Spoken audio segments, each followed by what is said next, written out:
or the violence, or the sickness, the crime, the destruction, the disease, the natural disasters, the death. That is what a world under Satan's freedom will do.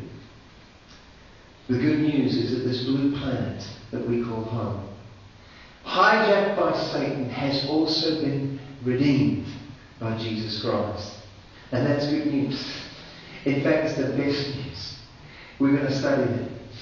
But rest assured that God has a plan to redeem you. And He wants you to know about it. It's called the gospel. He also has a plan to put to an end sin, death, and Satan, the author of all of it, one day.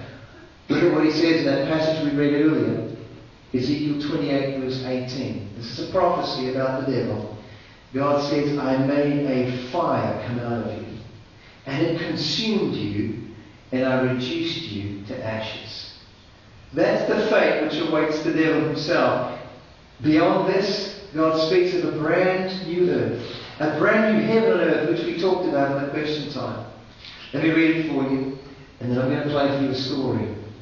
It says, Then I saw a new heaven and a new earth, for the first heaven and the first earth had passed away, and there was no longer any sea.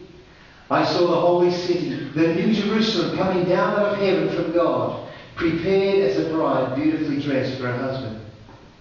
And I heard a loud voice from the throne saying, Now the dwelling of God is with men, and He will live with them.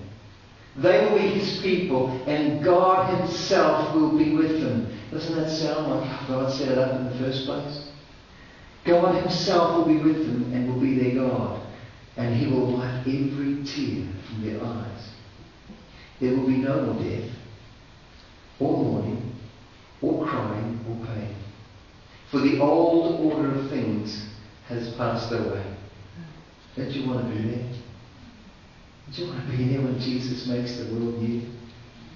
And there's no such thing as crime, or death, or sorrow, or disease, or crime. It's all gone. And all those tears and poor memories are wiped away, and Jesus makes a brand new earth. And not only that, He's going to be right there with us. The Lord Jesus Himself will spend eternity with us on planet Earth, just like in the beginning. Now friends, it's clear. When you look at the Bible, the character of God is a God who wants to be with His people.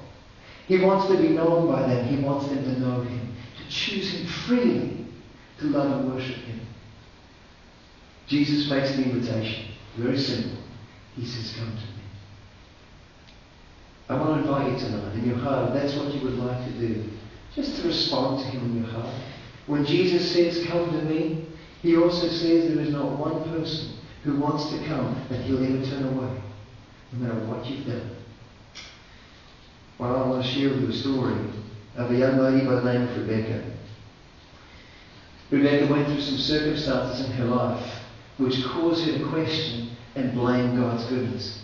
Blame God for what was happening in her life. And she began to run in the opposite direction to God. Who played that for you?